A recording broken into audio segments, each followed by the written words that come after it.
of Pakistan's most isolated mountain people. Meet the Hunza. This is a combination I would never expect to see together in one dish. Let's try it out. You have to go up these steps here. The steps are made out of stone, built into the house, and you have to be careful because there is no railing here. Every time I look out there, I'm like, that's CG. That's not real.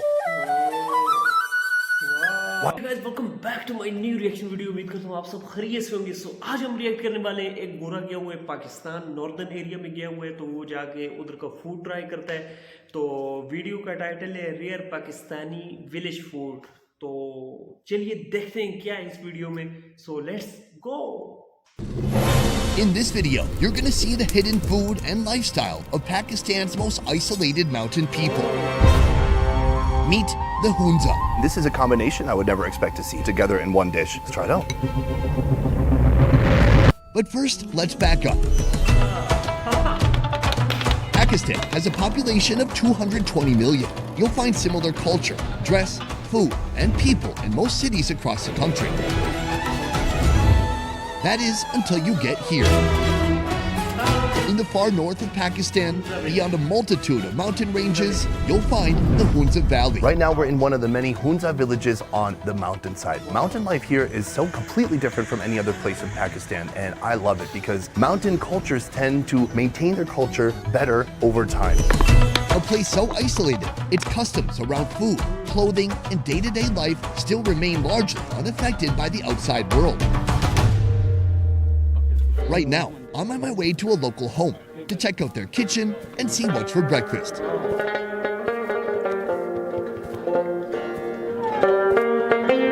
So we are continuing along right now, going through this narrow path and up to a local home. You have to go up these steps here. The steps are made out of stone, built into the house, and you have to be careful because there is no railing here. There are two ways to enter, on the bottom floor and here on the top floor. Right through this miniature short door meant for Joe Pesci. You walk in, you see the main gathering room, and then after that, the kitchen.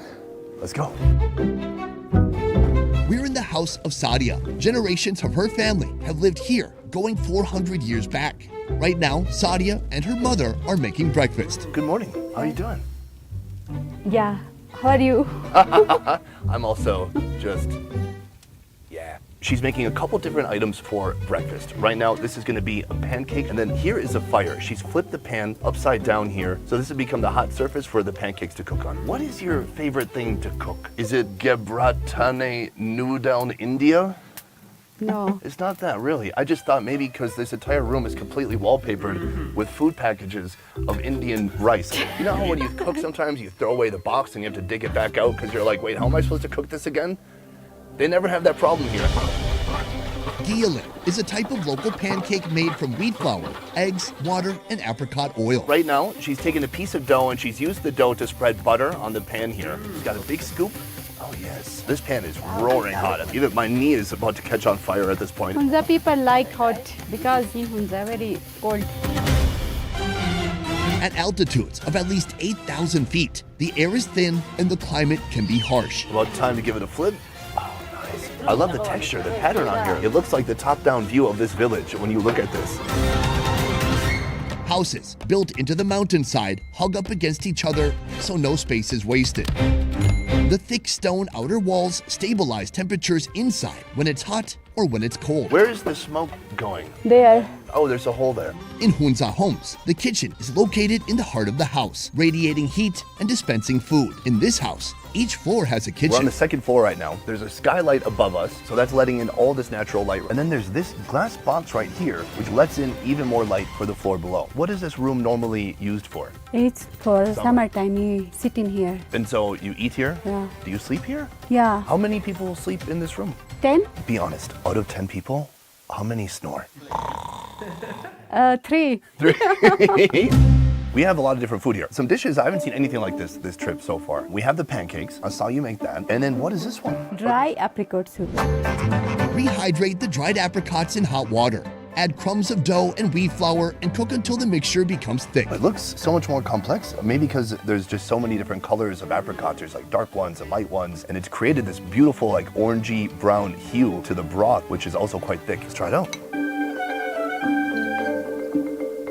It's very sweet. Obviously apricot flavor. It feels more like a dessert than anything else. This is addictive. 90% of the food that you will have here, one common ingredient is going to be apricot. So again, the soup has dried apricots. This soup has apricot seeds.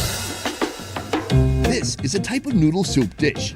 Smash the apricot kernels or seeds, then add them to a pot of hot water to create a broth. Season with a little bit of salt. I saw these earlier. I thought they were almonds. So they look like almonds, but they're basically apricot seeds. These are so good. They're like a much better almond. They're not like all dry and chalky. They're half the size. I love these. The noodles are made fresh from scratch. Wheat flour, salt, eggs, and water mixed together to make the dough. Knead it. Then cut into small short strands and cook.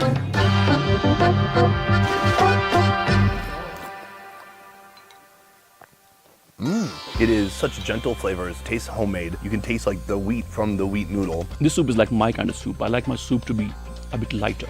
Joining our meal, Ali, a Pakistani man on a mission to introduce his country's cuisine to the world. Though he hails from Islamabad, he hopes to one day retire in this region. One other interesting thing about the food here is they didn't add any spices, no sugar. Because how they like their food, that every ingredient has its own flavor. Right here, this is the pancake. Here she has apricot oil. Oof. She just doused these with oil. With this oil, you can dump it as much as you want and you shouldn't feel guilty because it's a very healthy oil. Let's try it out.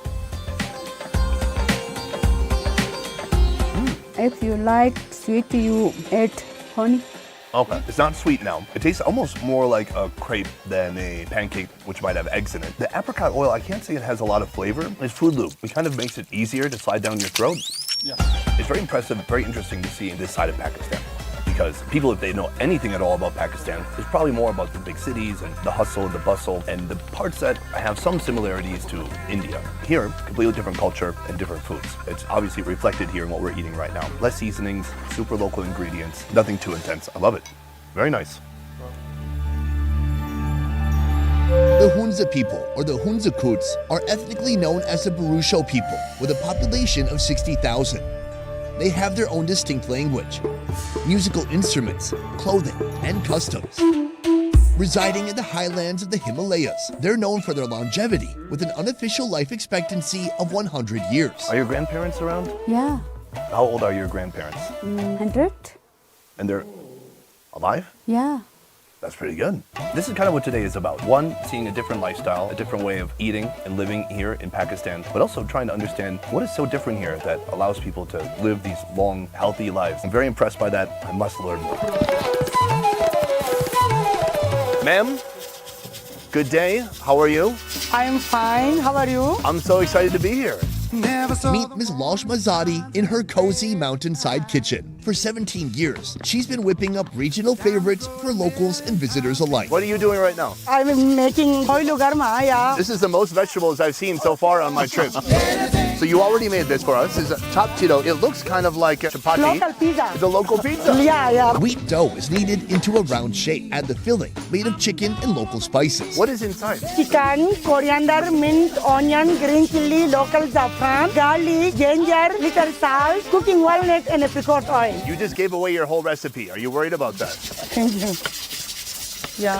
Cover it with another layer of dough, then cook it in a hot pan with apricot oil. When both sides turn golden brown, cut and serve with goat cheese.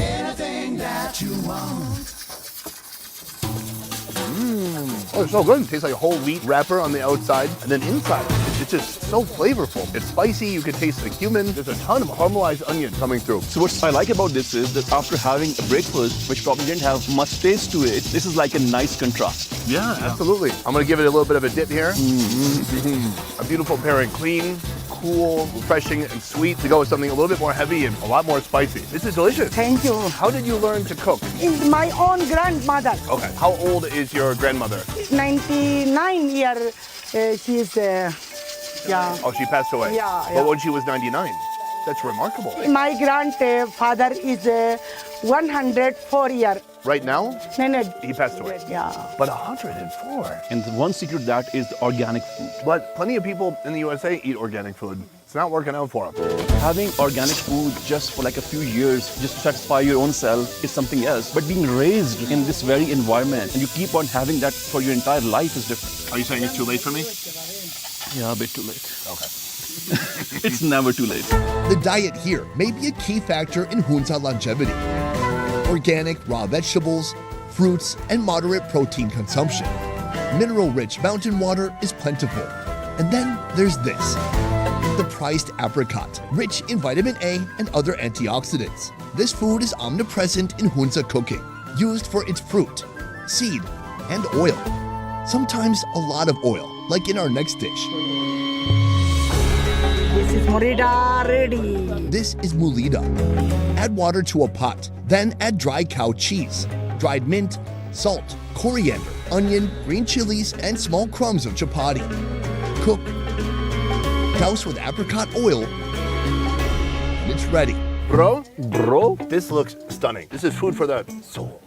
And also stomach. We have a couple other ones here. I think we'll build up to this mulida. First we have this, I don't know what you'd call this, soup, a stew. this one is called girgir aloo. Meaning brown lentil and potato, a type of stew that's eaten with chapati.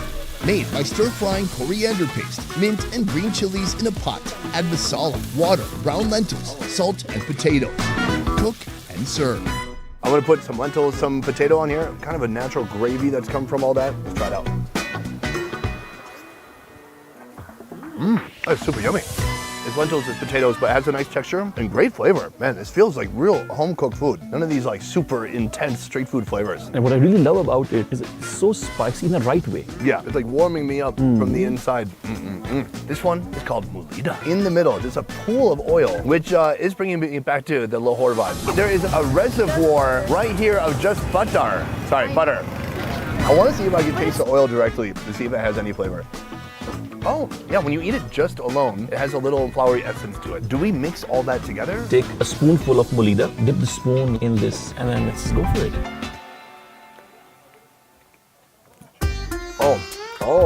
Oh. This is the most confusing thing I've ever eaten, but I genuinely like it.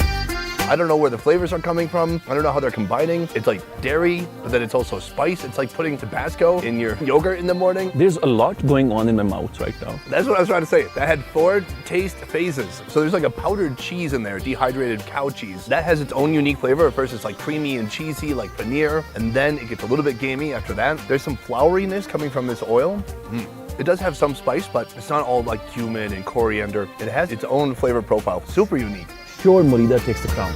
This is no joke. It's one of the most beautiful places I've ever seen in my life. I can't believe it. Every time I look out there, I'm like, that's CG. That's not real.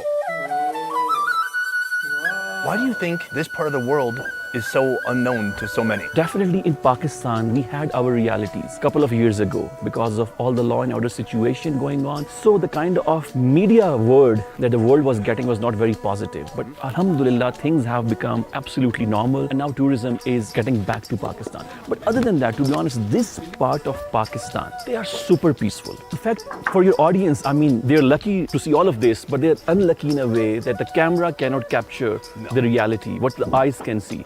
So for that, they have to come and see it for themselves. I believe the nature has its own filter when you come to this part of Pakistan. It's so beautiful, Well, Ali, this has been very romantic. My wife, she would really enjoy this, but at least I'm here with you. That's nice.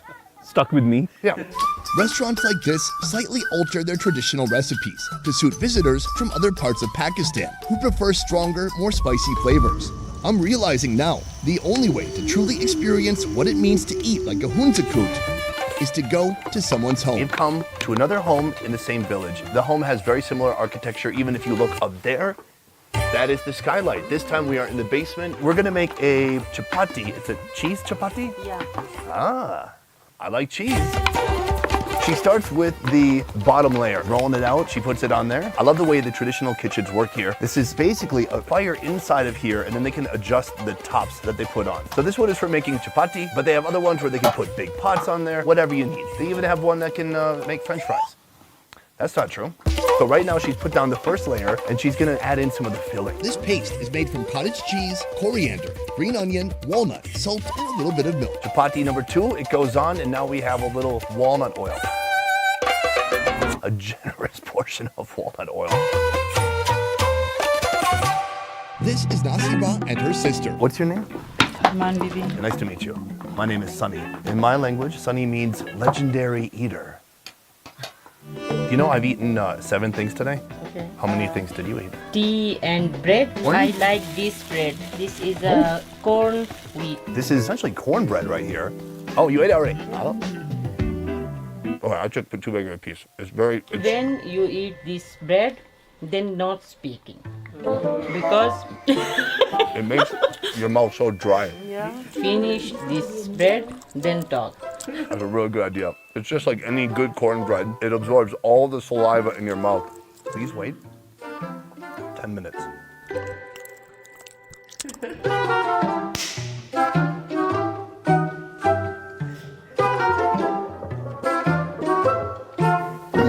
Done. Can I tell you something? Today, I ate 8 foods because I had that. We have our dinner here. This looks incredible. So they've cooked something that we saw already, but it looks slightly different. This is the Mulida. right, also with the oil in there, but so many other dishes here. We've got a chicken noodle soup, buckwheat pancakes, cheese chapati, some dumplings, and then a dessert. Can we start with these dumplings? The filling is made of minced chicken, coriander, green onions, and green chilies. That is wrapped in a wheat flour dough and steamed. These may look like East Asian dumplings, but here they're called mantu. In Korea, this exact same thing is called mandu. There's no way that's a coincidence that the same food has a similar sounding name. Because the area that we are right now is almost bordering China and Central Asia. So that's why you find dumplings here, but not in Lahore. So different. That's fascinating. It has a really interesting combination of meat. It's like half meat, half vegetable. It tastes a little bit dry, not super juicy, but it's spicy. A little bit more mild, gentle flavors. Here they have cheese chapati. Let's try it out. Oh, it's good. It's very cheesy. It tastes almost like cream cheese with some chives inside. What's your favorite food here? This one. This is a soup? Sauté chopped onions, ground ginger, and garlic in olive oil. Add in minced chicken, ginger, more spices, and boil. When the noodles join the pot, you're minutes away from completion. Let's go for it. Oh, that's delicious. Super savory, really soft noodles, almost like a pho noodle. Chicken is really tender. And trust me, I love a soup with no bones. I hate when they give you soup and you have to do some other work, like pull bones out of your mouth, put them on the table. This is very good. This is the buckwheat pancake. Quite different than the ones that we had in the breakfast. Is this something you eat a lot? यहाँ पे ज़्यादातर लोग So she's saying that this is one contributing factor to the longevity of the local Hunza people. It tastes healthy. Buckwheat is highly recommended for various health problems. Can it help gas? no. Oh, okay. Finally, this is a dessert. It has a pool, a reservoir, right in the middle, full of oil. This is walnut oil. There are crushed walnuts all around it, but then this brown mass, what is that? This brown component is basically made from organic local wheat flour. So what they do is that they age the local wheat for 5-6 days in water, and somehow it becomes sweet. So a lot of work goes into this. For sure. So now she's working her way around the perimeter. So you can see it's really thick. She gets plenty of that oil on there. Let's try it out. The source of the Hunza Fountain of Youth is debated by many. This is one of the best desserts I've ever had. It's so fun to chew through, and then really dense, sweet texture. Is it the diet here? Is it the mountain water, fresh air, high elevation, the copious amounts of apricot consumption? Perhaps it's low-stress living, or the fact that traditionally, local folks would walk the mountains and work the fields for most hours of the day. You've been here your whole life. Has this place changed much since you were a kid? तो उसके बाद फिर पढ़ाई के लिए अब्बू यहाँ पे लेके आए. The biggest defining change for her in this entire region is tourism. Because back then, there used to be very few tourists, but now like tourists are coming in big numbers. So that has changed the overall landscape of the area. And now kids are more focused towards studies rather than working in the fields, which her generation used to do back then. So now, yeah, the people are adjusting to the new trends in a good way. Because when you walk around these villages, these alleyways, you feel these people are loyal to their customs and their traditions. Fascinating. Thank you so much for inviting us into your home, for the food, and for the company. I really appreciate it. Next time, in the Hunza Mountains, I'll be taking on the ultimate animal cook-up as I witness this village prepare an entire yak. Just seeing it up close for the first time in my life right now, it's incredible and it inspires a little bit of fear.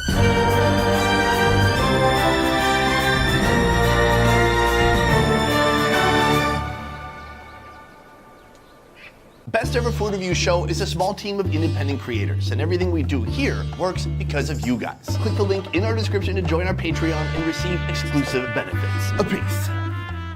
All right, this is called This one is called mulida. You know, we're in a multi-generational home right now. You can't be a young person cooking food without an older person telling you what you're doing wrong. And that's what she's here for.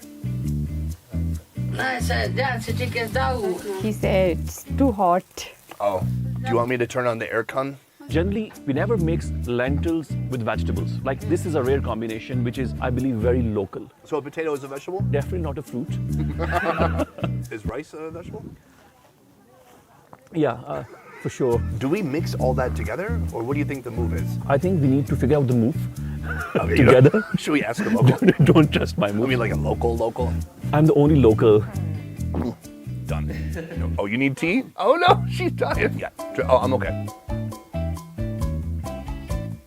My saliva glands are like fire hydrants. Boom! That was a whole video here in Hunza. Ali has been an incredible ambassador to Pakistan, allowed us incredible access to do and see so many things we wouldn't be able to do without him. And for that, I say thank you. Guys, that is it for this one. Thank you so much for watching. I will see you next time. Peace! Oh, we really synchronized that time. That was really good. We are Let's go. improving. Yeah, I think we should jump in this lake. It's too cold. Oh, okay. Good point. Let's find a hot tub. Hypothermia. जी दोस्तों, आपने देखा यार इस गोरी की video देखिए, मतलब northern area में गया हुआ था और उधर का फूड इसने जाकर ट्राई किया और कल्चर देखा है और मतलब कुछ दो खवातीन के घर पर भी गया है, उधर एक के घर पे जाके ब्रेकफास्ट किया और दूसरे के घर पर जाकर खाना खाया और वाह यार, मतलब ज़बरदस्त है। तो खैर मैं तो कभी नहीं गया नॉर्दर्न एरिया में पाकिस्तान में, तो इंशाल्लाह ज़रूर जाएंगे ज़िंदगी रही तो वीडियो अच्छी लगी तो लाइक कर देना, चैनल को भी साथ में सब्सक्राइब कर देना। मिलते हैं अगली रिएक्शन वीडियो में। Thank you so much for watching. Okay, अल्लाह हाफिज़, बाय।